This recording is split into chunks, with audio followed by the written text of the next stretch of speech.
Like, it's simple as that. But the mute button isn't. It's not a good solution to deal with that because when you mute, the damage has been done supposedly. But Yeah, if I have see you someone heard that's that, annoying, Chris? Yeah. if I see someone that's My annoying, I bad. just mute them instantly. I literally couldn't believe Light had the fucking gall to say that. And That the sometimes when I damage was is in done. game, on League, if someone was telling me to shut up or anything because they didn't like what I was saying, I'd say, "Why don't you mute me?" And then they just don't respond Right. because like they've never been told to mute anyone because they don't know.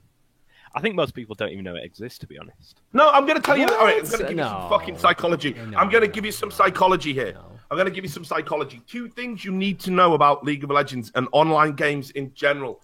First thing, we cannot empathize with the other people we're playing with on our team. It's all about us. Games are sold that way. They're meant to be individualistic experiences. The human mind has not adapted to the multiplayer experience. So we would rather carry and lose than have a shit game where we're just on 0 for 12 and win. People don't want to win. They want to carry. They want to be the hero of the story. That's an absolute fact. Then fact number 2 about human behavior. You have people that play League of Legends that would rather get into an argument or an ongoing narrative and conflict, would rather be willingly offended by somebody that they're playing with rather than just hit mute and have nothing to cry about, win or lose by the end.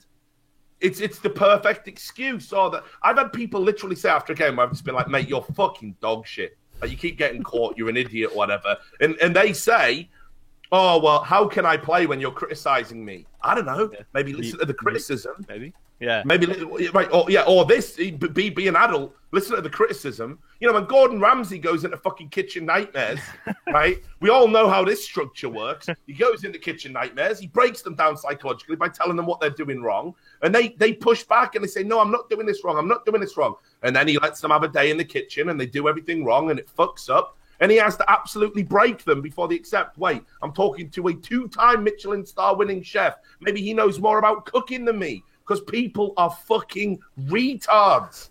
So you have to break them down. And once if they're not willing to go through that process, they'd rather have the argument and have something to use as an excuse at the end than use the mute button. That is the bunch of cuckolded children that League of Legends has created.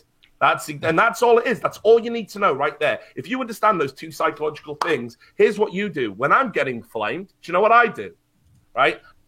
Some people, yeah, you've got to mute. But if I make a mistake and I get fucking wrecked, and your ultimate was shit, or you've just got caught, why did you go there? Why did you try and D-ward? Whatever it is. Or if I'm just having a bad game in general, I go, yeah, guys, really sorry, I'm playing shit. I'm going to try and step it up. There is no comeback to that. There is no comeback to that. People just are like, oh, fuck. He's trying. It's like Exactly. 8 Mile. Yeah. Like 8 Mile, where Eminem goes on stage and 100%. disses himself. Yeah. That's what you have to do sometimes. You've got to be willing to just say, yeah, I'm dog shit. I am the problem. And then people will lay off you and you can get through a game. That's another third psychological point. People aren't willing to do it, though. They're just not willing to do it. Because it's all about me Yeah. in a team game. That's the problem. I think they're trying to make League more of a game where you can carry by yourself, aren't they? Because that's what people have been complaining about. I think that's one of the reasons why people get mad, because one person can't carry, but one person can throw. Yeah. Which that's that true. annoys people a lot, because you could be like 20-0, and then you have that one teammate who gets cut out all the time. Yeah, And definitely. then you just lose, and you've wasted. If you lose at League currently, you waste your time, because there's nothing you get from a game. But they're copying from CS:GO, aren't they? Putting in the drop system, but that's probably going to be terrible. And then It's still so you just get nothing if you lose. yeah. Well, you do get a little level up now next to your hero. Hey, everyone, look, I'm a rank 2 Blitzcrank. Which they also copy from Smite. Progression, baby, progression. That was worth 5,000 games. What are you Of talking my about? life. It's such retention there, Richard.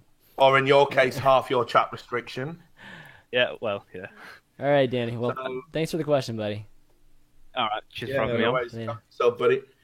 Okay, we're going to get some more questions here, but I want to remind you guys that we have the Unfiltered t-shirts ready to go. The campaign is launched. Let me show it to you so that you guys can actually see it. It's right here, and it's the design we showed a few weeks ago. So it's the same one that we had. Why does it say Chainman V? It should say Unfiltered. Oh my gosh, I gotta have the guy change that. But it's basically the design that we were talking about before. And for EU folks, even though the currency is still in dollars, I think it's gonna have the euros in the next day or so too. The shipping is very cheap for the European folks too. So check that out. Grab a shirt if you like it. Please get it. It helps support the show and all of us. So really appreciate it if you do. And also, guys, I wanted to introduce a suggestion form that I created. Onion Knight, who's somebody in my stream, suggested that I do this. It's a really good idea. Let me link the t-shirt first, and then I'll link the form. Basically, I want to see what you guys want in for the Patreon for the show, because instead of just like trying to guess all the time, as to what you guys want for the rewards and stuff like that, like I just want you guys just to tell me, like, because I'm down for almost anything. So here's the suggestion form. Just let me know. I'll get the emails. I know you guys freaking don't send direct emails, so I'm just gonna send you a fucking Google form, all right? And definitely check that out. Down for almost anything, except for strip teases and stuff like that. I don't think I'm allowed to do that. Anything that's like Twitch that doesn't break Twitch rules and shit. I don't think Twitch would ban your channel if you were there, like, licking your nipples and gyrating in a thong. I don't think they'd actually ban you for that. Hello. What's up, Zealous? Welcome to the show, man. Hey, good time to come in the channel. What was that? All right, nice. Call me Max. Oh, Max. Okay, welcome to the show, Max. You got a topic nice or to meet Max. A question for us? I got a topic. All right. What's up? So I wanted to talk about copyright issues with music on streams because Steven mentioned it last week. Oh boy. Okay. I'm not sure if it's the right time to talk about this topic if he isn't here and he can't defend himself. Okay. Well, you want to save it, or I don't know if he's going to actually make it here, because I think Nathan's having some issues, I think. No, we can talk about it for sure. Sure. I mean, we can have you ask again whenever he comes back, but... Yeah, you might need to turn Max up a little bit, by the way, Chris. He's a little bit quiet. I've turned him up all the way. I think your mic is... Yeah, I've had some sound issues with this program before. I've tried to fix it for 20 minutes, but it's still pretty quiet. Okay. We've had non-stop sound issues with Unfiltered for like the last 3 or 4 shows. Fuck you, all right. Fuck you. Chris never does sound checks. Yeah, what? That's because you guys never show early enough for me to do sound checks. Behind the scenes, boys. I'll let the people decide who to believe, Chris. Okay, Zealous. Well, just try to ask it. I think we can. We'll be. Yeah, we'll be very quiet. So the things you talked about last week, I think Rain had mentioned it while discussing the issue with streamers and Archat TV, and then Steven mentioned the music copyright issues, which most of the streamers, they're playing music in the background all the time. Yep. But they're not paying any revenue to the musicians, or are they? No, they're not. I mean, it's just Grooveshark. It's just Grooveshark playlists, and it's basically the same issue with Archat. It's Spotify, Grooveshark, all those programs that allow you to stream music for free. Basically the same issue as Archat TV. Well, don't necessarily agree with that. Yeah, I mean, first of all, let me just quickly check something before I actually say. Do you want to go first, actually, Chris? While I just my ducks in a row. Well, I mean, so let me explain the differences between it. Like, maybe if you like distill it to the, to what it is in the end, it's yes, we are using, like, I guess, content that we should, I don't know, probably be paying some type of royalties or something, right? Or some kind of license or to use it, and that sort of sure. things. Like for instance, like all my intro music, right? I pay a license to use all those things, like for Unfiltered and things like that. Yes, streamers and myself included at some point we definitely play some music, but here's the difference between the two is that the music is actually more for it's not like the main point of the stream. Like I could easily not play music, You know what I mean? Or I could easily just go and play royalty-free music. It's more that like it just makes streaming a little bit more bearable, you know, because I usually listen to music when I game, and so that's first point. Second point is that when it comes to Oddshot TV, the entire thing, like the entire point of the entire content itself is somebody else's content. Like you're not introducing any kind of originality to it. Where on a stream, everything's original except for the audio, right? Sure, I understand that's not the main concern of streamers, because their entertainment isn't music itself. It's understandable. Yeah, I mean, there is a difference, but like I said, if you distill it, sure. I mean, I think you have a point with the music, but there's definitely a difference in the severity of it. So, for example, right, okay, so obviously there's two issues here. First of all, Spotify massively shortchange artists anyway, and this has been a big talking point in the music industry. That this is the number I just wanted to find here. To earn minimum wage, a musician would need a Spotify stream to play their songs 4,053 times. 4,053,110 times. Sorry. Yeah, so that's to make the U.S. minimum wage. For a year? So I mean, what do you mean by that? Yeah, annually. Okay. Right. Oh no, sorry, monthly. Sorry. Okay. So 4,053,110 plays a month to earn minimum wage. It's just not achievable. And this is why a lot of artists have complained about these Spotify models and everything else. In fact, I'll put this in the chat. It was Information Was Beautiful post. I remembered reading about this at the time, so people can look into it and how the various models work. Basically, what it conclusively proves, hands down, that the best way to distribute music is for artists to do self-pressed CDs or actual retail CDs through digital mediums and just sell directly to the listener. They make the obviously 100% of the cut and sales. Even when they're greatly reduced, but you don't have the distribution platform, you still make way more money. That's what it proves, hands down. Anyway. So the next issue you've then got is that when you're a streamer, I think it says in the Spotify terms of service, you're not supposed to necessarily be playing Spotify to an audience, that it's not for broadcast purposes, which would absolutely count if you were streaming. But the counter to this argument is that to be violating copyright, you have to make an argument that the music could take place of a sale of that song.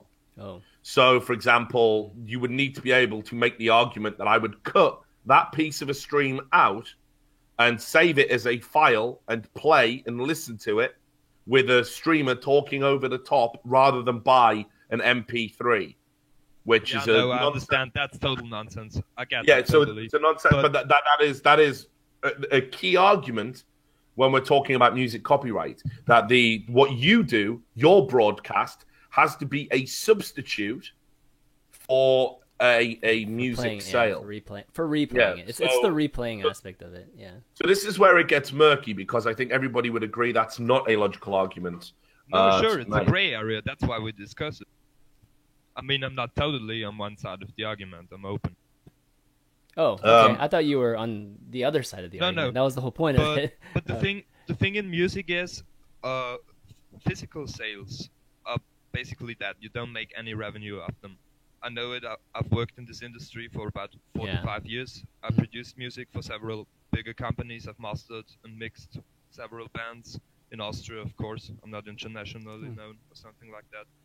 But you don't make any money off CDs or physical copies anymore. It's only gigs and promotion stuff. Yeah, they've always gotten screwed, right? I remember the whole TLC thing, right? Like they had like a freaking Grammy-winning album that sold like, it was like multi-platinum, and they made like $100,000 total, the three of them, and it's not even funny anymore. It was ridiculous. It's like a couple cents or something per album or CD or whatever. Yeah, and I also understand that streaming music and streaming content and all this kind of stuff is the future, but Spotify is not.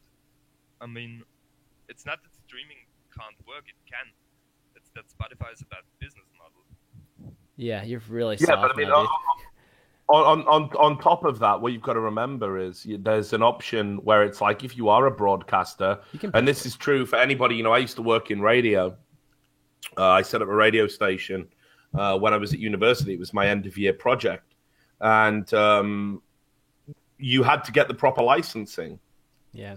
And you have to pay for this license to have the right to broadcast music. And then you basically, everyone that buys into that licensing is on a whitelist, and you can play their songs any time of day, as and when you see fit. It's a go-to playlist. Now, Spotify has the option where people can pay to have that type of license and broadcast their songs on a stream. So I would say that the mechanics are there. I don't even know how much it costs these days, but I'd wager streamers don't do that. Yeah, there's definitely a license. I think somebody in the chat actually said that there is a license you can pay for. One possible solution would be price tiers based on access. Yeah, I mean, because what we have to understand is, like, there can definitely be something good that comes out of playing a song. Like, one of the things I've never understood is, right, when I'm doing a stream and about to come on and do one of my shows, we'll like play a little song to let everyone know we're about to start, you know, and I'll pick something out that's a little bit obscure, you know, or something people might not have heard, or something a bit funny. And for the first 5-10 minutes, all people are spamming chat with, what's the song? What's the song? Where can I find the song? Exactly. You know, like because it's good promotion for the artist to be played on stream. Yeah. Don't get me wrong, but some artists are basically dependent on making money off digital sales or streams. It's like hosting a Ustream and DJing for a couple of people on stream. There are a few DJs who do this, or weekly broadcasts on iTunes, but they're paid to listen in. It's just like pay to watch. I mean, it's a similar. So the solution to all this, I feel like, could be similar to just the same solution with Oddshot, is that Twitch should, you know, just like they did with ads, right? Just like they did with ad revenue, they basically create a platform where each of us channel owners don't have to go and negotiate, you know, with an ad network to show ads while we broadcast. They should do the same with the music thing. They should try to work out a deal with like Spotify, or just pick one of the streaming services and then have that be the default one that all of us use, and then just take a cut from our revenue each and every month, you know, and so that we don't have to deal with it individually, and then they could just cover everybody. And I think everybody would be okay if they just took some kind of cut from us. If we decide to use, you know, just Spotify and copyright music, then we have to pay this cut, and then, you know, that it would be an all-encompassing. European lawyer proposed this to Spotify, and he said, "Why don't you create licenses for several big labels like Universal, Sony, and sub-labels, including sub-labels, because it's a spread out, but the top 4 are just those big labels, and all the others are below them. So they could definitely make deals with those labels and then pay the people who create the music and who deserve to get it. Okay. We can barely hear you, man. I don't know if we can continue doing this because it's. I think. Wait, can you hear me now? Okay, I can hear you now. Yeah. It was. Okay. Okay, that's Sorry. much better. That's much better. All right. Okay, so your point was. Shall I repeat my sentence? Or? Yeah. Repeat what you said there, because you were talking about the 4 labels, but it was crazy low. No, I've said there are basically only 4 to 5 really, really big mother labels. Yeah. And all the other ones are just under them and licensed through them. So Spotify could definitely, if they wanted to, talk to these people and generate a way that all the musicians that are signed to labels and that have the music played on Spotify or on streams get a cut. I see. I mean, I don't see why Twitch just haven't got their shit together. You know, if Amazon can do licensing through stuff like, you know, Amazon Prime and they have Amazon Music too. I mean, they have their own music, right? Yeah. Yeah. So I mean, why? It's a fucking gray area. It's totally murky. Yes, but why can't they just overlap? So, you know, and it's like, look, if it's on our list, your streamer can pay a fee, and you can play those songs, and we'll give you playlists that are usable and aren't going to mute out your stream if that's what you want. And we take a cut, we give it back to the artists. You know, like people, that for me could be a conceivable solution. Unless, of course, you know, you could even give artists the option to opt out. But it just seems to me at the moment that, like, just having this ridiculous situation where it's like streamers are going to play music and not all music needs to be muted. There's, you know, some sure, some not. If you're not monetized, you know, while I agree that music might be adding something to your stream, I don't think that playing music is taking money away from artists. I can't see the logical leap to get to that part of the argument. It's the replay. It's the replayability of music. It's not stealing money from them. It's denying them a way to generate money for themselves, and it's Twitch's fault, not the streamers, basically. Yeah. I mean, you know, I definitely think the solution is a technology one, and it has to lie at the, you know, at the behest of the big businesses. You know, Amazon are a company that could easily fix this problem. You've been talking about streaming music and how it's an issue on fucking, you know, Twitch streams for years and years and years. We're talking about, you know, it on YouTube for years and years and years. How YouTube has this ridiculous DMCA system where even when stuff that's covered by fair use just automatically gets took down, both for music and movies alike. Well, so, I'll tell you what, it's much easier to contest that versus contesting something on Twitch right now. If something is muted, oh my god, good luck. Good luck trying to get it unmuted. It takes a while to. I've seen different B streams during CS:GO tournaments, those self-casted ones with casters who aren't known, playing music during breaks, which they definitely don't have a license for. I can 100% guarantee you that. No, yeah, absolutely. So I mean, I think it's something we need to solve. But like I say, the only way it's going to get solved is if, you know, these big companies come out and actually look to put a solution in place. Otherwise, it's just going to be a case of, you know, there's a guy in the chat, a guy called Risen Lazarus, who knows a thing or two about law. He's one of the regular legal guys who calls into Trash Talk, and you can see saying the reason that they don't come up with that is because they would have to go through royalty rate agreements, just like the ASCAP and BMI. And who the fuck's going to pay those litigation costs? It would have to be Twitch. So it would be a huge business expense to solve a problem that isn't necessarily going to increase their revenue in any way, shape, or form. So I'm guessing that's obviously why we haven't seen any sort of solution. So since I'm not a 15-year-old Reddit cunt, I can admit that I'm not educated on the topic of law at all. So I mean, I'll take what he says for granted for them. Yeah. I don't know the word for it. Well, thanks for calling in, buddy. Wait, appreciate it, man. Oh, okay. One more. What? Okay. One second. I just wanted to say, music. What? What? I know. Napster I just got the word mute. That whole shit.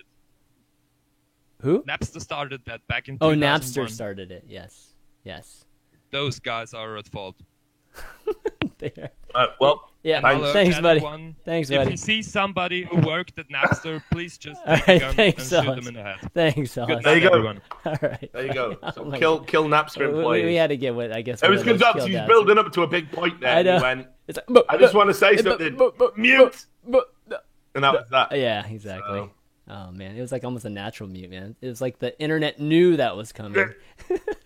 All right, next up we got Adrian. Thanks for calling in, man. This has been a great turnout, actually. We got to do this more. This is fun. This is what Trash Talk is like every week for you. This is like so fun. Yeah, except you know we've got regulars. We've got like a whitelist. So yeah, if we've got particular topics that come up, we go to them. So like, if there's ever a story, it's like this is boring as shit. All right, let's get the monkey over here. No, because we've got a guy called for example, this guy called Thomas. He's like someone who just takes lots of drugs, and he's even been he's like studied pharmacology and all of this shit. So whenever there's a story about drugs, we just call him up. And we're like, the expert panel. The expert panel. Yeah, so okay. we do things like that. I mean, obviously we've got lawyers, and we can call them up, and we get celebrity guests call in. You know, it's become more like Howard Stern. Than anything else. No, that's fun. Which, exactly I guess if I couldn't be the Hunter S. Thompson at esports, Howard Stern's not a bad. It's not a poor second. I'll take that. All right, Adrian, you there? Adrian! Please never do that again. Your reference game is not as good as mine. There's a new movie out, man. Creed. Did you see that shit? No, do you want to know what's fucked up? So I saw this the other day. Can't hear you, Adrian. Rocky, like Sylvester Stallone, is the same age now in this film as Burgess Meredith was. Oh my god! Seriously? Mickey was. Holy shit! That's crazy. Yeah. Hey, Adrian, we can't hear you. We should be able to hear you, but we can't hear you. I think your mic might not be. Yeah, I think the problem's at your end, brother. Try rejoining Discord. All right, might have to get somebody else for now, Adrian. We'll come back. We'll come back to you, buddy. We'll come back to you. So we'll go to Cans WTF. Cans, what the fuck? You there, bud? Yeah. Yeah, I'm here. How you guys doing? Hey, good. Pretty good, brother. How are you? Welcome to the show. I'm coming from the foreign's favorite country, so probably not very good. It's Poland. Because like according to him, it's a shit show over here and nothing ever happens. So All right, you got a question topic for us? Yeah, my topic is like I've been following the show for like ages, since like the very start, since you've been just doing this with Destiny. Yeah, I remember. Obviously, I'm Richard's. I watch every show of Richard, and there's this thing that I keep in my head for a very long time, because you guys were talking about this for ages now, and especially when ESGN dropped, about the people that come into the scene, or the esports scene, with big money, and they see that there's no profit in it, and they just pack their shit, they go fuck around with something else. And now there's this Mark Cuban guy. So I come from Poland. I don't really follow NBA, but he's obviously like a $3 billion man. He has multiple businesses. He owns an NBA team, and I guess you all watched his double F-bomb PR stunt on IEM. Yeah. Mm-hmm. So, and don't you like? There's just something about this guy that doesn't add up, and he feels like exactly like the type of guy you were always discussing. Talking about that he's going to disappear once he sees that the money is going to stop. So do you think he's that type of guy? I personally don't think not. So. No, he's not. So let me tell you about Mark Cuban. You know, obviously I find him a bit of a ridiculous figure, just in general. But you know, he's one of these guys who, like, he's been successful. He's had numerous successful businesses. Obviously owns an NBA team. These are the things people already know. What some people don't know is he's on the American TV equivalent of Dragon's Den, which is what we call it in the UK. They call it Shark Tank. I saw a few episodes of that. Mm-hmm. Yeah, and you know, he's basically like the gruff, down to earth. Yeah, he's probably the equivalent of Alan Sugar for us. He's the gruff, down to earth kind of person who, like, yeah, well, your idea stinks, and I'm not going to invest in it. So you know, no, he's not like that on the show, but he is a little bit. He is a little. There's a guy on there that is that guy, but Mark Cuban is not that guy. No, he kind of is. I think he's the mid-tier one. He's not the super bad guy, but he's the down-to-earth, I'm a self-made man, let me tell you something. Did you even come in here with a plan? That kind of thing. So, look, that's all fine and well. But the point is, he's got crazy amounts of money. Yeah, and he's been on the periphery of coming into esports for a while. In fact, I talked about this before he got involved, saying how, like, NBA owners and indeed NBA players have been talking about buying, League of Legends teams, for example, and CS:GO teams. That's going to be the next big must-have thing, you know, watch a sports car and an esports organization, apparently, especially in the NBA, because they've all got pretty close ties to the Turner League and ESPN and companies that are very cognizant of the existence of esports. Mm-hmm. This is what they're talking about in their circles right now. Now, here's the thing. Riot Games said, I published a story about how they were looking at revising the league, and one of the things they wanted to put in place were forced buyouts. And just to put this in context, what forced buyouts would mean, if for any reason Riot didn't like you as an owner, they could give you a nominal fee, which I imagine would be pre-agreed upon when the new contracts come in, and buy you out of your LCS slot. So obviously you don't surrender the organization or the intellectual property you've built up, but they just don't have you in the league. You just cannot own an LCS franchise. And they want to do this to have more control. The reason for this is because they were telling all these people, we don't want to deal with the kind of people you're talking about. We don't want the meet your makers coming into the league anymore. You know, we don't want organizations that can't be trusted to pay their players, don't have money. We want owners that have reputations and presence outside of esports. And we welcome all these millionaires, billionaires, philanthropists. That's who we want to own League of Legends teams. Now, on the one hand, yeah, that kind of sucks. But on the other hand, obviously, that's a very good thing because a guy like Mark Cuban is never going to have a problem cutting someone a fucking paycheck. It's never going to be worth his while to get involved in a story where he doesn't pay esports staff, a pittance out of his $3 billion fortune, right? Because that's going to spill over into his other businesses, his everyday work and life, which is far, far more important. This is just a vanity project. Now, this is why you see things like the $30,000 stunt he did, dropping a very contrived, clearly manufactured F-bomb and then doing it again. So, hey, I'm giving $30,000 to charity. That's all. That's not his doing. It's I don't think at any point Mark Cuban, who obviously is a bit of an egotist, but most successful people are. I don't think that. But I don't think he came in and said, "Hey, how can I get loads of headlines about myself through your event?"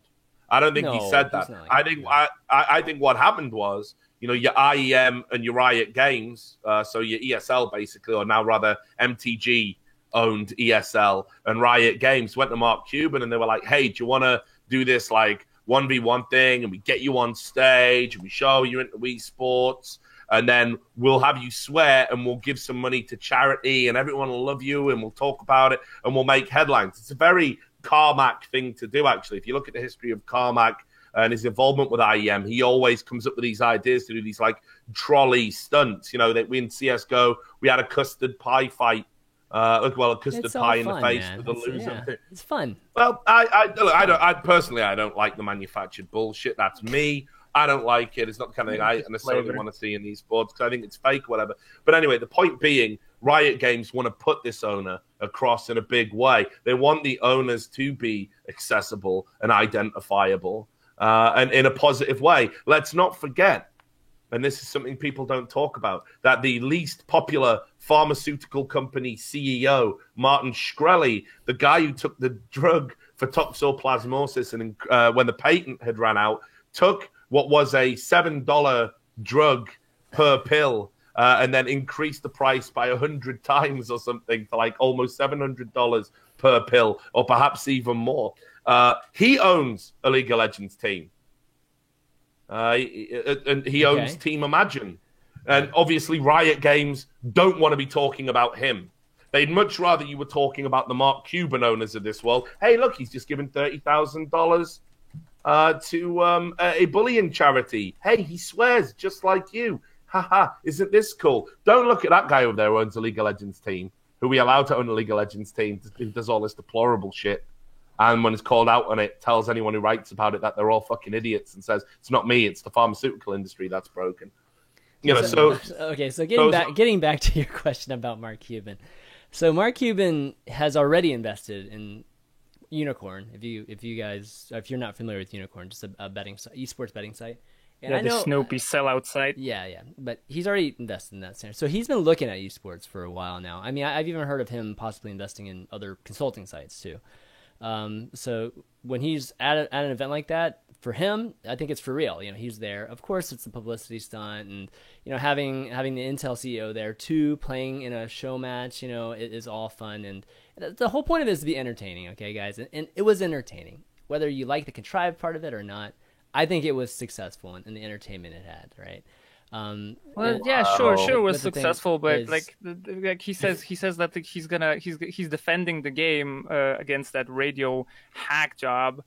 That guy. Well, that's whatever because the fuck that's because Christine's yeah, but he's like trying to defend the esports, saying like first sometimes saying like I love esports, I love this game is awesome, and then he comes out and says like, oh, I really like this play, and the stage host like asks, how many games did you play? Like, I played 3 games. Like, it's just, I'm sorry, but gosh, you guys, man. It's okay, man. It's just What's like okay? What happened? it's just entertainment. I mean, yeah, but he really. Yeah, hang on. It's like you guys are like getting all territorial now or something. I mean, No. It's not about that. It's not about that, right? Do we wait? This is the problem, okay? Yeah, I can have 2 things. Oh, sick! Am I in time for the Riot Light hate hour? Is that what we were on? Oh no, Steven's here. Holy fucking shit! Oh, what? He's here. Right. I'll let him get. I've got him muted in the other thing. So okay, you need to join the Discord channel too, Stephen. Hold on. Right. Jesus fucking Christ. Okay. Well, anyway, so here's the problem you've got, Chris, and that is that right. Everybody's talking about we want authentic and legitimate esports. Yeah, everyone says that, don't they? Sure. Yes. Right. Okay. Wait, and that sure we want it talking? to be recognized as this athletic pursuit that people have to put lots of time in. You know, you've got it takes a lot of effort to be the best and blah, blah, blah. Okay, brilliant. Now, we're also saying, hey, but it's entertainment. Like, I don't want the fucking WWE for esports. Fuck that noise. I don't mind a bit of showmanship. What I'm saying is that type of, show match thing that they did, it's like having like an exhibition tennis match with like John McEnroe and Andy Roddick fucking around. You know what they do with those? They put them on a separate court on a separate day at a separate time, not in the middle of what's meant to be the world's best gamers according to Intel's own branding. I don't give a fuck about 2 multi-millionaires having a dick-waving contest and trying to make themselves popular with a new audience they're going to take money from. I don't give a fuck. That's got nothing to do with my esports, baby. Yeah, but the thing is, like, you don't give a fuck, but there are people that like are not like and we call them idiots. No, I'm saying like there's new viewers that come in that are more so that know who Mark Cuban is, and then they're giving a look at this whole thing. So yes, the hardcore esports people will probably be having the same mindset as you are. It's just kind of like, man, we don't want this kind of just this kind of bogus shit like at our event. But at the same time, I think in general it does. I think it brings. It's positive. It's a positive thing when you do things like that, especially with big figures like Mark Cuban. That's fine. Like you say, put it on a separate fucking day. Have some ancillary programming. Put it out as a VOD. I don't give a fuck. It should. Oh shit! Cuban, mute your. It shouldn't be in the middle of a tournament for the world's best fucking gamers ever. I don't give a fuck. If Mark Cuban cares so much about esports and wants it to be respected, right? And that's the whole point of this little public appearance. He needs to ask himself, in the middle of an NBA game, would he just come onto the crowd and like do a fucking shootout with like, I don't know, LeBron James or something, just to prove who's got the bigger dick, detracting from the tournament? No, you got the cheerleaders. Everyone gets up. They go get their fucking hot dogs and beer or whatever the fuck's going on. And then you come back and you watch the game. You don't distract from it. Whoa, hold on. In NBA and NFL, turn down your mic, dude. Your mic. Oh, actually, no, I got you. It's in. Oh my fucking god! There we go. Is this shit working? Am I good? Am I at an acceptable volume? Yeah, you're good. You're good. Aren't NBA and NFL shows like renowned for like their halftime shit? Isn't that actually like a really fucking good But again, the halftime shit is like, okay, the cheerleaders are part of the brand. Dude, even I watch Super Bowl. Super Bowl. It's a fucking like giant rock band show in the middle of the biggest. And that's become a ridiculous and a tradition, right? That's almost snowballing out of control. It's basically a grotesque physical salute to capitalist America, but that's fine. It's a one-off. You don't do that in a regular season. You don't stop in the game in the middle of a fucking game. You go, all right, now a word from all of our sponsors, guys. Here's an executive from Coca-Cola to come on, and what he's going to do is he's going to talk about something that's on his mind that he read in the newspapers or heard on the radio. You don't do that. You let the fucking games be played. Okay, because I'm a little bit late to this conversation. But so what were the negatives of Mark Cuban getting on stage and doing this? What were the negatives? Okay, so the negatives, I don't think there's necessarily any negatives, but the fact is, when you put something that is fake and contrived and is so obviously fake and contrived and manufactured just to put somebody over, we start moving into a territory where we're like, hey, you know what? Let's do some fucking entertainment. Let's do some entertainment. Fuck it. Why don't we have some fake trash talk before a game? You know, have you noticed how UFC has started slowly morphing into WWE, where every fight is a grudge match? Every fighter hates the person they're getting into the ring with more than anyone else they've ever fought before. And they have a fight, and then at the end they're hooking and kissing. No, you know why that is? I feel like that might be a problem in the future, but I think like looking at this event right now, like to have Mark Cuban, who's like, isn't he one of the wealthiest people in the world? I don't think he's like top 10, but like he's a billionaire for sure. Yeah, he's pretty fucking rich, and he's funny. He's really personable, right? He's well known from a lot of different things, NBA shit. He was on the Dragon's Den show and whatnot. He's the cool owner. Like I feel like I don't know, when I saw it, I thought it was pretty funny. Like to have somebody that big rallying on behalf of like games, which is. I can't really think of anybody of his stature that's ever done that before in all of esports. You know, another thing. Can anybody think? No, I don't think so either. I mean, here's like I felt like that was like I felt like that was actually like really cool, even if it was like fake and contrived. Like, I mean, it's no more fake and contrived than the people on like ESPN that are like, video games are ruining our fucking ESPN. Like those people are mad as fuck. Like, I don't necessarily think that having Mark Cuban on stage was in any way like a bad thing. Like, I thought it was pretty funny. He's a funny dude. He's personable. He was actually championing esports, and he's a fucking multi-billionaire. Like, I don't know. I thought that was pretty cool. Yeah, sure. It was entertaining for sure. Let's not make out it's fucking altruistic, Stephen. He owns the team now. He knows that's some cheap fucking brownie points. Nobody said it wasn't. It was altruistic. Yeah, nobody's assuming it's altruistic. I don't run tournaments for altruism. I don't do anything for altruism. Like, I'm very upfront about that. But just because you don't do something altruistically doesn't like he could have just as easily taken the counter position and been onto the fuck esports train or whatever. Like, I mean, I'm sure it was probably cheap marketing for him. But let's be real. Like, he's a fucking multi-billionaire. Like, this is a drop in the. It's not like he just went and like doubled his net worth because he like sucked off some riot people. Like, I could be wrong here, but I'm willing to bet that there were probably several other ways that he could have invested his time to get him a higher return on his money, being a multi-billionaire. I could be incorrect in that, but it's not like he was like totally like, oh, like what bullshit do I have to fucking do today, and what fucking stupid, oh god, these fucking idiot fucking gamers are gonna go out and do this shit, god damn it. Like, it seemed like he was like pretty enthusiastic about it. I thought it was pretty funny. I mean, even if it was like for advertising and whatnot as well, no?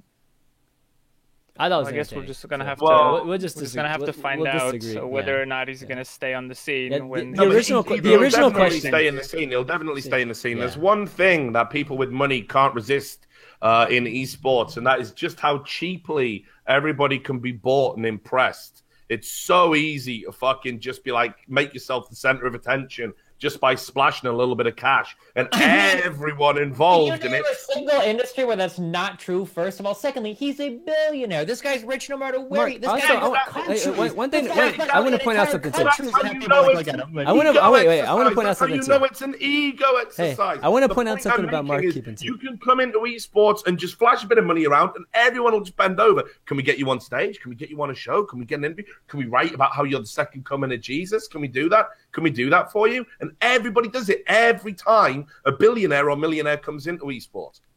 And it's all about... millionaires or billionaires have come into esports. Oh, don't even be...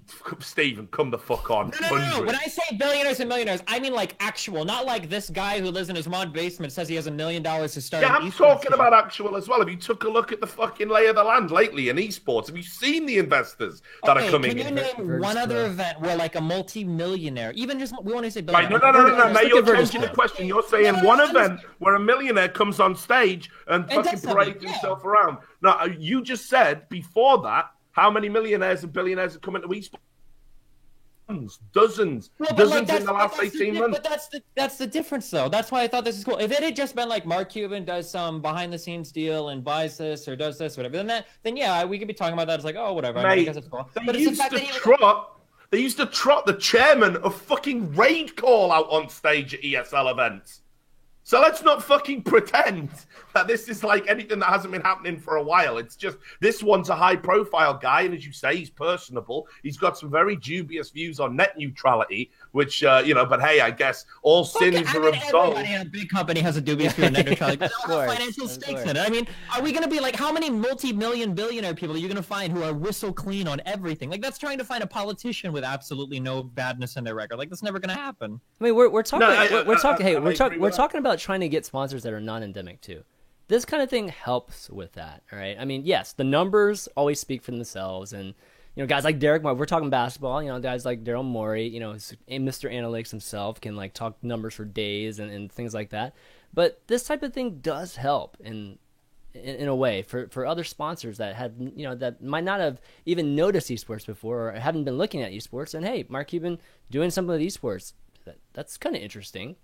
I can't say how it's a bad thing. It's like, definitely noteworthy. Obviously, as I said, this is going to be part of an ongoing plan. He's going to buy a team, or he's going to, buy a league, or he's going to become an investor or on a board. And blah, blah. Obviously, there's an end goal here. That's why we're being drip-fed. Isn't Mark Cuban a great guy? Obviously, this is all part of a fucking, it's another...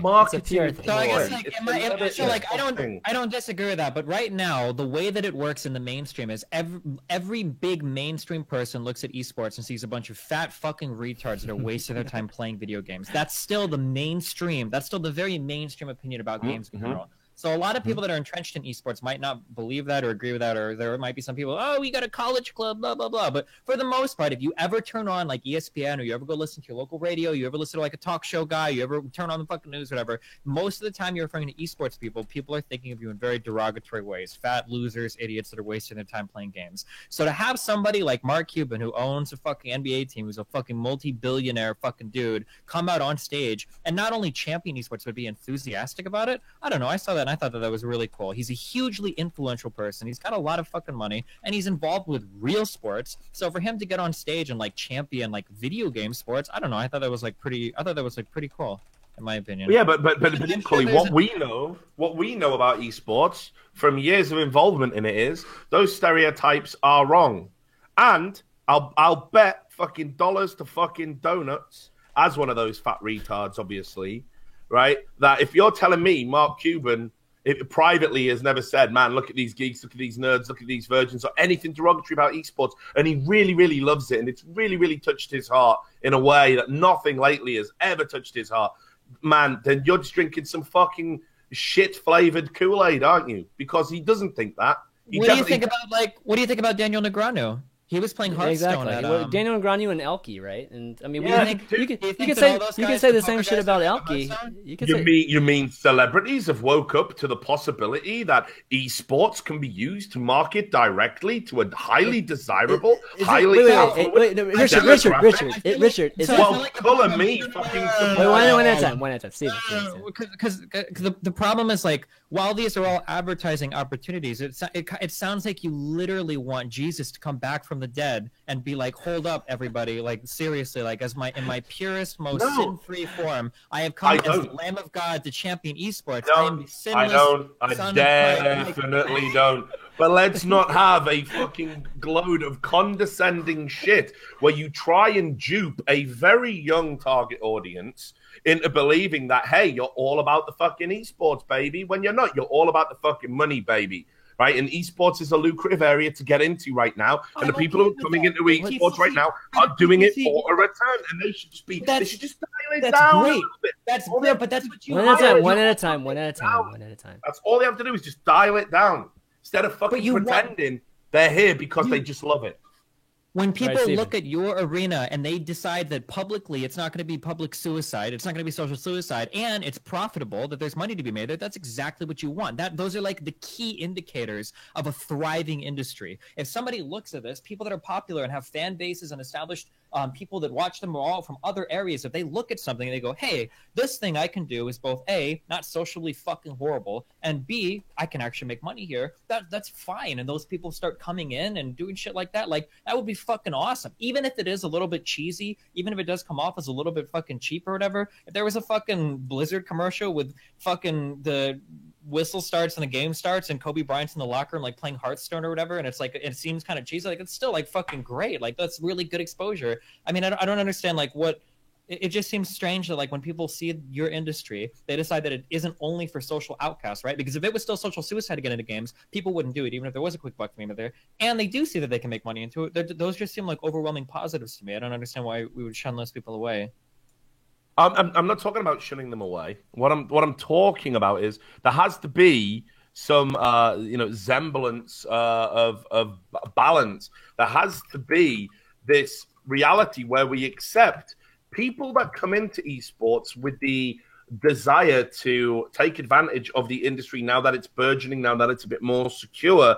They're going to blow smoke up everyone's arse and talk in big terms. And because they're already celebrities and successful in other areas of life, everybody else in the industry is going to give them a platform to say that shit, which they've got no fucking experience in, no right to be able to talk about it. They do not know what they are talking about, and yet they talk about it endlessly, and everyone gives them a platform to do it, right?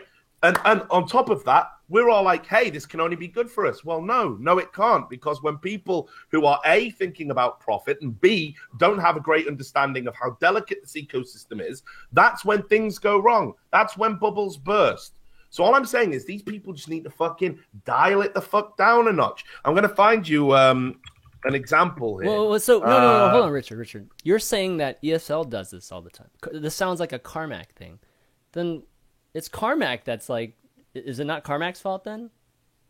Well, yeah, it absolutely is. Then why are we blaming these guys like Mark Cuban? Well, Carmack's the guy that's reaching out to guys. Like I would disagree with a lot of that premise. I don't think that esports is very. I don't think esports is very fragile right now. I feel like it's pretty resilient. Like we've gotten through a lot of fucking stupid shit, especially over the past like 4 or 5 years. Like there have been teams, there have been owners, there have been individuals that have come out with a lot of money who've turned out. We watched the collapse of MLG. Well, not collapse, I guess, but the withdrawal of them from doing live events for the most part. Do they still do it with Call of Duty? I don't know. We watched the collapse in the stock market. We've seen the collapse of NASL. We've seen the collapse of IPL. ESGN, I believe, was multi-game. They did Hearthstone as well. We watched them collapse. We've seen teams and players and organizations come and go. You've had different streaming. Owned.TV collapsed.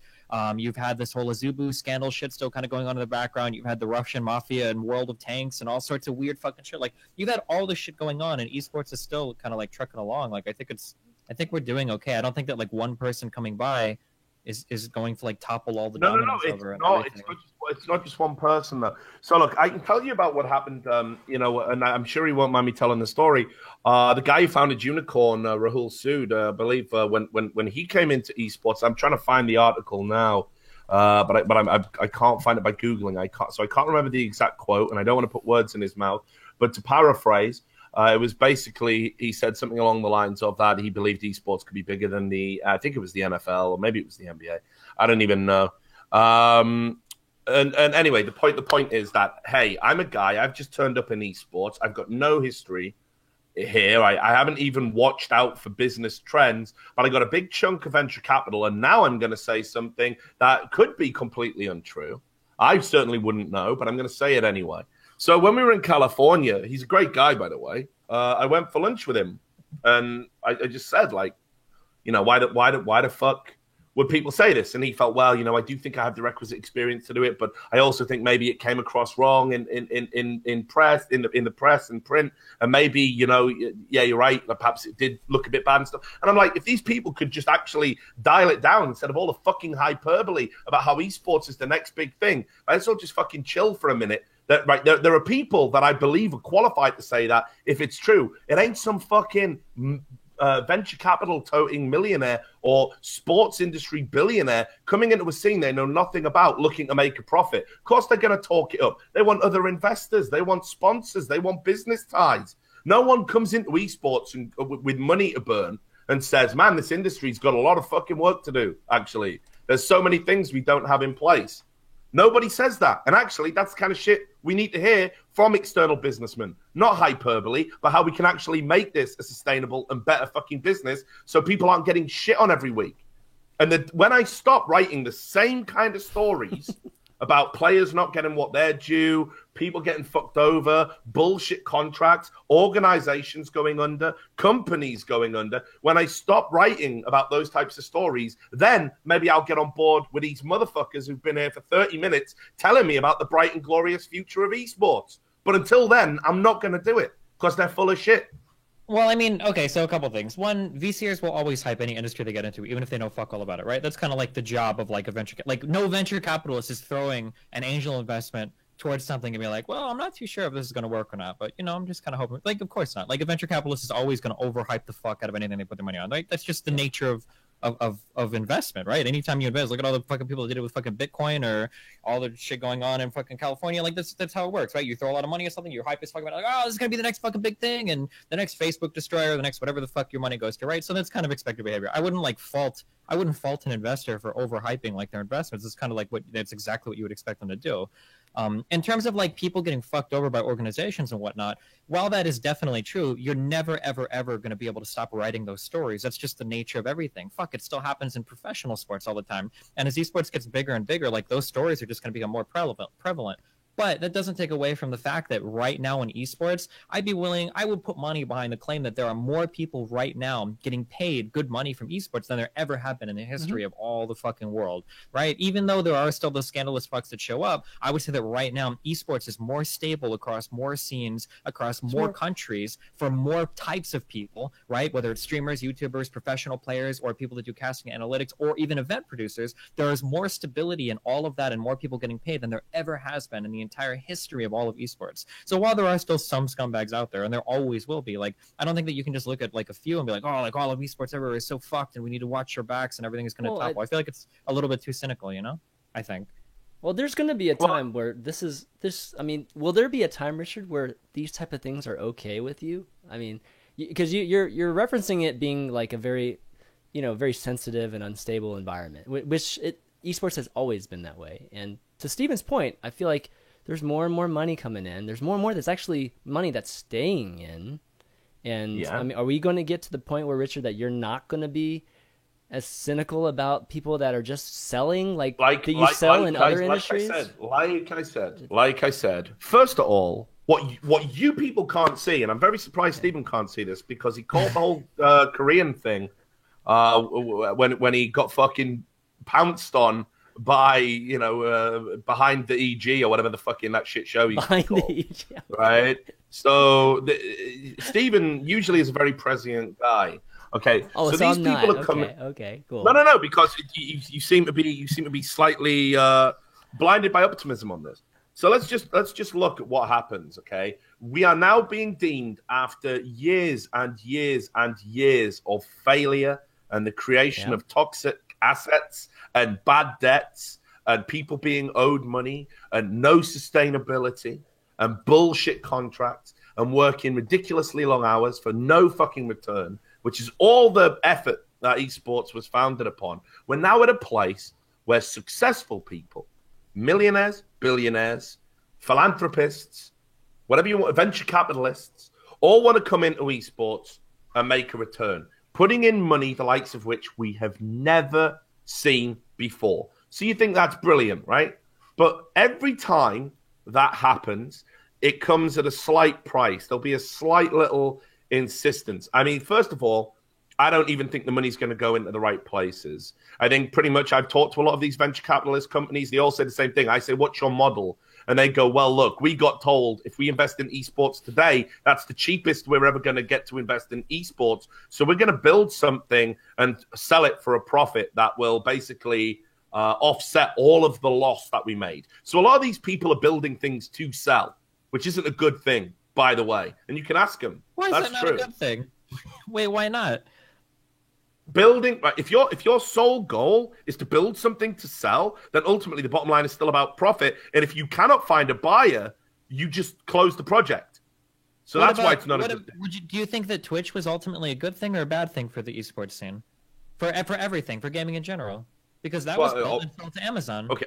Right, yeah, but it wasn't built specifically to sell to a super rich sugar daddy. It wasn't specifically built for that purpose. It was actually profitable and functionable before that. But that's the whole Adam Smith's invisible hand, right? You build a product that's really good that the public wants to consume, and then eventually, if you've done a good job, then capitalism will reward you with your efforts. That's the whole point, right? And then somebody came by for Twitch, and they sold pretty fucking fast when Amazon rolled around with those big boy dollars, right? But I mean, I think that if you would have talked to if you talk to anybody that's designing or building anything, like especially in terms of like software, like a giant project, I feel like I could be way off on this, but I feel like most people's end goal is to sell at some point. That's one of the reasons why like equity and whatnot is so important, right? Most people at some point want to work on a project, give it a lot of time, make it successful, and then have some company come by and be like, yo, hey, we want to pay you 8-9 fucking figures for this project. Like, oh, like that's fucking awesome. Awesome. Like, oh, like we did it. I think maybe having it as a long-term goal and the prospect of selling is in the back of your mind when you create something. I think to other tech startups that have said, actually, no, we wouldn't sell a product, and have famously turned down vast amounts of money to do so. Facebook was one such example. But anyway, the point that I'm making is, I think if you come in and you're like, hey, we've got like 60 million, we can drop this into a sinkhole, and hopefully in 3-4 years, esports is big enough that we can sell this for such an amount of money, sell this brand that we've built for such an amount of money that actually not only does it offset all of the money we lost, return all the venture capital, we can all even get salaries with the next buyer running the company, and maybe then we can start investing in our own projects. I think if you're wanting to do that in a 3 to 5 year period, I think that's potentially dangerous for the industry. It's not long term. And also, I know lots of companies as well that are like, hey, we're going to create this, but we're going to have an exit plan at the start. And they create it with a view to, if we lose too much money, if we go above a certain amount invested, we just pull the plug.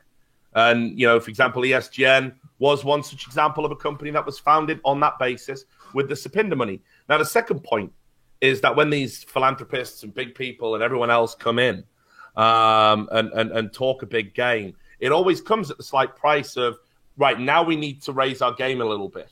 Now we need to bring in better hosts, better journalists, better people on stage, we need to start giving all our players media training. Our interviews need to become a bit more polished.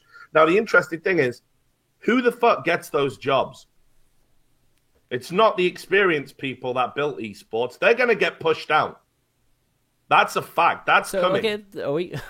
Are we talking Shocks, Kristen Leahy kind of thing? Shit once everything is owned by a big multi-million-dollar corporation. How does that help esports? How does it help esports that when one journalist from ESPN comes in and writes a very mediocre article, we all drop to our knees and say, wow, real journalists are here now, and we discredit an entire industry? Obviously, that's a selfish example, but there's others. It's going to be stage hosts. We're already talking about how we hate to listen to interviews because they're all so fake and backwards. Well, you watch what happens when media training is a requirement to compete in a league, which is going to come now that big business owns esports.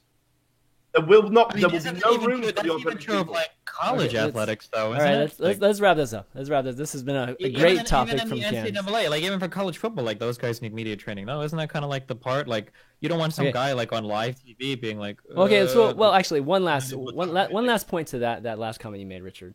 So obviously, there was a lot of talk with Shocks and Kristen Leahy, right? This past weekend too, and a lot of drama on Twitter concerning those two. And are we going to be seeing that? Are we going to see people like Shocks being replaced by Kristen Leahy in the near future? Is that what you're implying? Because that would be horrible. I think everybody would be there. It's probably one such example that will be weighed up. These are the types of decisions that are already happening. And the community is saying, hey, this is great. It's all part of basically like a gentrification of esports, where it's going to become about creating an entertainment product that is used to sell people things. It's going to become increasingly less and less about the competition. We're already seeing a disproportionate amount of commercials to airtime. We're worse than television at big tournaments. I want you to think about that. We're worse than the NFL. I want you to think worse about than no, we are not worse than the NFL. No, Okay, now Dude. stop shitting, dude. Stop. No way, that's not true. Okay, I have heard no, of tournaments. Okay. Listen, it was something like they had a commitment to 22 minutes of advertising every hour, I think, of broadcast. And that's not even the most extreme example I've heard. Go look at the numbers. That sounds like a really extreme example. I can't think of it. That's not even the most extreme example. You're telling me that there are esports tournaments that have more than a half hour per hour, more than 50% of the time is dedicated to running commercials? No. Okay. No. So maybe the NFL example is too extreme. Absolutely not. Yeah. Right, but let me. Hang on. No. Before we stop, let's get the exact numbers up. Because, all right. So even if that's an extreme example, let me see if I can find a number real quick here. DreamHack puts a lot of commercials on downtimes all the time, and there used to be a lot of commercials on IEM stuff as well. I'm not gonna mention like GOM TV and that Korean stuff. Jesus.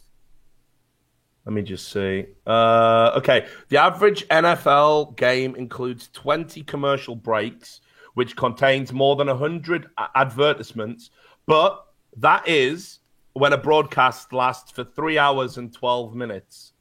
Okay? Yeah. I'm pretty sure we show more than 100 ads and have more than 20 commercial breaks on a broadcast, on a typical esports broadcast.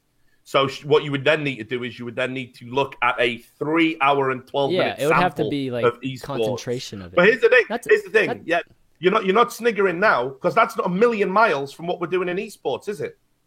That's not crazy. Not yet. It isn't. Completely wrong. Well, I mean, yeah, not yet. Exactly. Well, exactly right. The thing about it can be with the big bucks. The thing about esports though is that those breaks in the NFL are more forced. They're like forced breaks, right? Because there's officials timeouts and crap like that in NBA, all the sports. But in esports, we have to take those breaks. Like those DreamHack things that you're talking about. they play like a fucking 100 commercials because there's production issues. It's not because it's advertisers paying this much. It's because I think it's more like contracted ads. Because when there's downtime, we got the fucking Gfinity Angels to keep the show going or whatever. But there was always talks on the desk. But DreamHack just puts straight up. I mean, I'm not just to bash on DreamHack, but when they put a shit ton of commercials, they're just gonna they're just paid ads over there. Somebody paid for those ads over there. They're not there because we're having down problems. They're paid for it. Well, all right. Well, let's wrap this up. Cans, that was a great topic. It was like a 30-minute topic, so I think he's the MVP so far of the show. Oh shit! Well, that's an honor. Okay, but I just before I go, I just one quick question to Richard in correlation to what he said earlier when Riot when there's some new owner coming in and they have this deal presented to him, like take your money, we don't want you here. Do you think that Chris Badawi is going to get that deal when his suspension is lifted next year?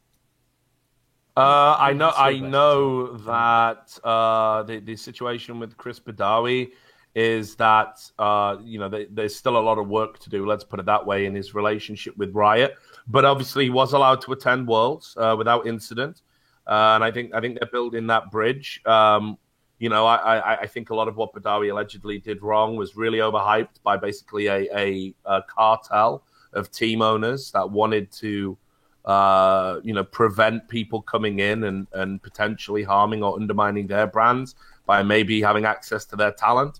But yeah, I don't necessarily think if Riot were to bring that clause in, Badawi would be the guy it would get enacted on. But there's certainly that option. I think they were creating it more in line with the Copenhagen Wolves and the Meet Your Makers kinds of teams. That answers your question. All right. Yeah, that's answered. Okay, thanks guys for creating the best show about esports in the whole fucking world. Man. Thanks. See you later. Right? All right. We only have time for a couple more, but Ricario's been waiting. Isn't the show usually 2 hours? Don't tell me I've drained you. We've been on like 2.5 hours now, dude. He's only showed up for like. I have to leave 5 minutes. Give me a warning, okay? What? I have to leave in like 5 minutes. Give me a warning. I have so much shit going on today. I'm sorry. I love you. Oh my god, this loser. All right, last one. Last question. Ruck, you're our last one. Ricario. You there? Oh, Ricario, your sound's not working. Get fucked. Uh-oh. Yeah, you got to relog. Just reload Discord real quick. All right, I guess while they're doing that, we'll do our own ad here, and we'll plug our T-shirts here. So we got T-shirts, guys. I know, man. This esports is getting a bit too commercial for me now. Too what commercial. The fuck is We're running this, too guys? many what fucking the fuck ads is this? on this, man. Can we get the guy who made these T-shirts to come out and do a talk about how great T-shirts are? Can we do that? He's really actually available, but if you want me to. God, man, my windows are all fucked up. Yeah, definitely check out these T-shirts if you want to support the show, and if you just like the T-shirt, feel free to purchase one. Shipping's not going to be bad for Europeans, so Europeans, you will not have to pay like $20 for this T-shirt for shipping. So yeah, definitely check it out if you can. I'm trying to fix these windows while I'm talking. It's not very easy, and we're trying to get Ricario back on here too for the last call. It's been a pretty fun show, man. We got to do this more. This is fun. Yeah. Maybe we can get Steven to come to one. That'd be nice. Maybe. That would be nice. All right, let's go back here. Okay, is it working yet? That doesn't look like it's working. We might have to... let me pull him in again. All right, let's try again. Ricario. Okay, can you hear me now? There he is. Yeah. All right. Yeah. Yay! I'm on a shitty hotel internet in Brazil, so it's okay. We can hear you. Bear with me. All right, so to stay on topic, let's continue to talk about ESL. Okay. All right. Well, I want to talk about how really pointless ESL tournaments have gotten over the years. Looking back at IEM San Jose, talking about both CSGO and League. Like CSGO, for instance, all best of threes, really? Not even for a finals of best of 5. What even is this? That's true. To be fair, I'll rip ESL apart, but I'll always give them leeway on the best of 3 issue, because we see time and time again, and I've been working a lot of these events, these 15, 16-hour days because of fucking delays, a lot of which are caused by players, the rest of which is caused by tech issues. And I have to work a 16-hour day, and I fucking hate it. So best of ones all the way, baby. Best of ones. Wow. I want to get in and get out, get my fucking paycheck, right? Rather than doing like 3 days of like 4 hours sleep per day for 3 days at my age. It kills you. So there has to be a concession. There has to be a concession. There has to be a concession. So yeah, but if they're like constricted on time, they could just add an extra 2 days that they're quote unquote limited on. Isn't that that's a lot of shit when you're talking about adding 2 days. You're paying 2 more days for all the talent, all the production, renting the venue. Like that's a lot of work. Yeah, well, it's a lot. It just eats into the bottom line too much. Yeah, that's very expensive to extend an event like that. So that's the issue there. Yeah. Oh well, but also for League, or if I remember correctly, the winner of IEM San Jose qualifies for Katowice, right? Mm-hmm. Yeah. We played on a patch for this season to qualify for a tournament completely and absurdly different patch.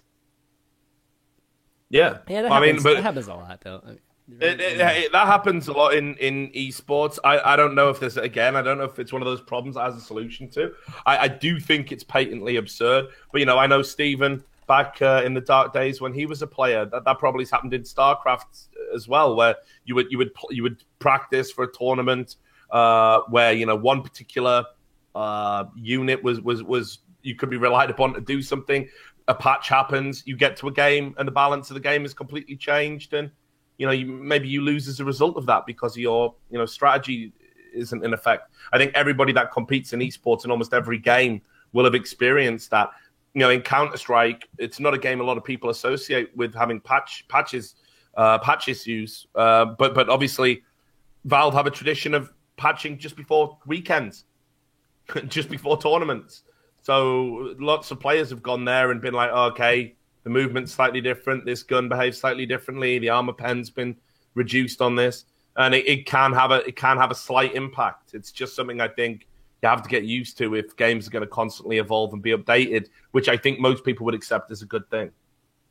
Yeah, but San Jose, they played on the preseason patch, which would have been just as possible this year as well, and I don't know why they didn't. Well, I mean, it was out. I mean, that's yeah. A better. I mean, that's a better question. I couldn't speak for why that would have happened. But generally, it's about, again, it's about what people have prepared for. These are all almost like infrastructure and time problems.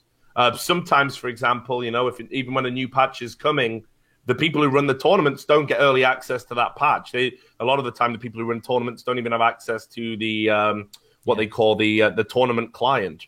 Ahead of time. Yeah. They're not given any extra special dispensation just because they're running an event. Riot are actually pretty good for that. That they do work with people a lot closer than some development companies when it comes to running tournaments. But obviously, again, the payoff for that is they generally have total control of their product.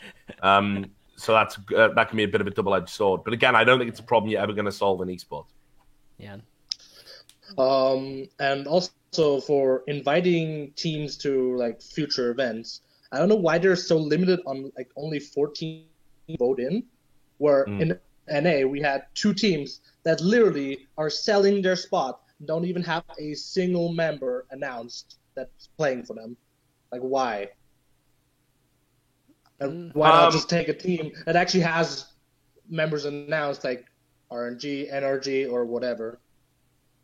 Yeah, I've seen things like this. That was obviously the big one is the NRG one. That's what everyone's talking about in League of Legends right now. I think it does start to undermine the Riot's favorite buzzword, which of course is competitive integrity. When what you do is you create a system that's designed to protect players in that, 3 players have to play from a previous season. But if you sell a slot rather than a team, you somehow bypass this rule. Riot have got a lot of work that they have to do to fix this particular issue, and it'll be to the players' benefit if they do. But you can't have a league where people can just buy their way in. It's faintly ridiculous to do that. So yeah, I think that's something Riot are going to have to fix next season. What I don't quite understand is ESL limiting themselves, or is it actually Riot like making a limit on who they can invite and who? Because I heard that like Riot has some say on what they can do and what they can't. Right, any League of Legends tournament, Riot has almost total say over. Yeah. That's the payoff. IEM enjoy a special relationship with them to run these tournaments.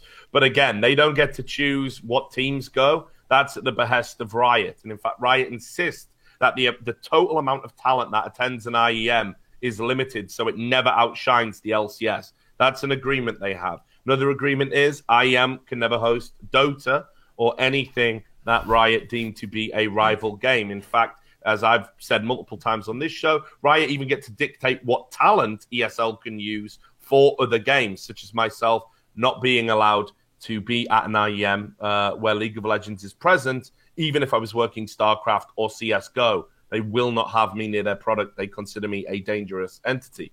So Riot control every facet of it and have done historically. So it's not something you can really blame ESL for. If ESL wanted to grow a backbone and stand up to Riot and resist the invasive nature of this special relationship, that'd be one thing. But the problem you've got there is Riot were already on thin ice when they effectively coaxed away their top caster in the form of D-Man. Decision that doesn't seem to have worked out too well for them. But certainly that upset Riot. Very much so, because he was the voice of their game, and he was effectively given a job by a partner, and it was very lucrative for him to do that. That was one of the reasons why it caused so much consternation. So basically, long story short, is Riot control everything about League of Legends. They wouldn't have it any other way. So one question I have, more CS:GO related this time with ESL. Do you actually think that ESL will here?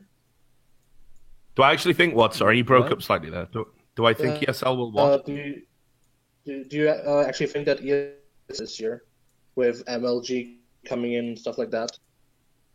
You cut off right when you said ESL again. So, are you asking, will they get a major this year? Yes. In CS:GO, right? Okay. So, it's a tough one. From what I understand, and this is just cards on the table, a lot of the talent, as in the commentators, the people that cast the games, that kind of thing, have had issues with some of the ways that ESL have operated when it comes to that talent. This can be taking their own employees and putting them in a final when, of course, everyone wants Anders and Semler in the final, or at least a recognized casting duo. Another thing they've done, and this is during the ESL, ESEA Pro League, at the start, they deliberately broke up Anders and Semler and would put like Semler with D-Man, Anders with D-Man, because they were trying to put D-Man over to the community while simultaneously having the long-term goal of wanting to devalue the Anders and Semler brand so they wouldn't be so beholden to it. Now, this causes a lot of problems with fellow talent because obviously everyone's like, well, I don't want that to happen to me. So when it comes to getting majors, Valve and everyone else who cares about Counter-Strike, they're all of the opinion, we just want a good show. We just want a really good show, and we want the best talent to be used in the best ways. ESL have always pushed back against that. There's no Thor in there. There's all these systemic problems. On top of that, Valve want to geographically diversify, and ESL's infrastructure and the way they operate doesn't really allow for them to do that. Meanwhile, DreamHack are going to announce more stops on their tours. Don't want to give too much away about that, but they are going to announce new dates. We've already seen them go to Austin. They're going to be going further afield. We know as well that MLG are going to get a major, and they're offering us Ohio. There is a chance that ESL could conceivably do a full year and not get a major. I think what's more likely is we get an extra major annually, so it matches the kind of four of Dota 2, obviously one of those being the international. Right. And ESL will probably get one just simply because of their experience and the fact they've done some amazing shows in the past. Cologne has the highest ever viewership, and indeed all the people who went to the stadium in Cologne, the Laxner Stadium, that everybody was super impressed. I think it might even be the biggest capacity crowd for CSGO as well. So that's a huge achievement and a huge feather in their cap. I think that alone will just keep them in contention. But they definitely need to drop the politics and start thinking more about putting on a good show for the punters. All right, well, we got to wrap up here. Ricardo, thanks for coming on and giving us your topic and just having a discussion with us. Really appreciate it. But Steven's got to go, so let's wrap up this Collins You Pick the Topic episode, which I think was a huge success. So we should definitely do this again in the near future. But Steven, want to do some quick shout-outs for the 10 minutes you were here? No, I don't know much to say. Thanks for watching. Make sure you buy the Unfiltered shirts. Hell yeah. All right, Richard? Right?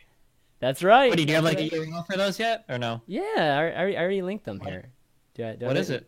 Let me show it to you. Hold on. God dang. I was doing something. What are we doing? Hold on. Do you have like a quick and easy, like www.chanmanv.com or some shit? No, it's like this. Giving it to you here. Like what? Say it. I'm linking it right there. Here. Oh, teespring.com/chanmanv. There you go. No, it's /chanmanv-us or something. I don't know why we got to change the title of it. Really, dog? -us. You fucking kid. I didn't do that. I didn't do it. It was the West guy that did it. Any shout-outs, Richard? Yeah, just so people know, obviously no shows from me tonight, not because of the psychedelic truffles, but because my producer is away. He's traveling to DreamHack Winter.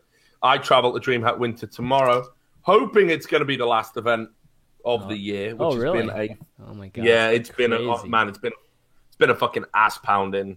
All the events that I've done this year fucking killed me. But yeah, keep hiring me, guys. Love them. Love every second. And yeah, obviously, thanks to Steven for coming along. Hope everything's all right with your stuff that was going on. Shout out to you, Chris, for doing a show. Shout out to all the callers who called in. And obviously, shout out to all the people who continue to support my work, even though I think some people suspect I might be quite the mad, bald, ranting lunatic of esports. Not true. I'm the only one who sees it for what it is. That's why we love you, man. That's why we love you. And it's good to know. I feel that love every day. So yeah, thanks so much. I just want to close things out by thanking these guys too, Steven and Richard, for doing the show, and for all of you guys that called in. What? Sorry. Dude, I totally forgot as well. I need to say this. Okay, sure. I'm flying to Brussels en route to DreamHack, which is obviously. Oh shit! That doesn't pass. You're not passing through a Turkey airspace, right? So shit. Obviously, there's a lot of shit going on right now. Brussels is in a fucking lockdown zone, and they're on high alert, the highest they've ever been since the war on terror began. And so, just in case it all goes horribly wrong, what I need, just somebody out there. Can you just start doing it now? Because it might take a while. I just go through all my videos, like get a Richard Lewis highlight reel, just in case we need to do an obituary or something. Oh my god! Like, where's nice username? Nice username. Let's find that guy again. Yeah. Like, and make it good. Don't be an asshole. Remember, my family will probably see this. So yeah, just use the good bits. There's loads of them. Just use the good bits, the funny bits, and remember me as I would like to be remembered. All right. So, thanks everybody for calling in. Again, I think this is a really successful. I don't think we've ever done this type of call-in show, just the entire thing. So we'll definitely be doing this in the near future. In the future, I want Patreons and subs to, obviously be the first people to call in. I don't think we had any actually call in. So that's, we got to work on that for sure. But hang out in the Discord. Everybody that was in the Discord channel, hang out in the Discord channel, because that's kind of like the Chairman BTV thing. So just chill out. I drop by there every night, and Steven has his own TeamSpeak too, so you can hang out there too whenever you guys want.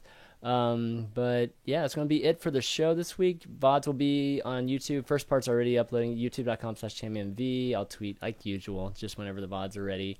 And the audios, of course, will be on iTunes, and I've put them on Stitcher too, but Stitcher's been kind of shitty actually.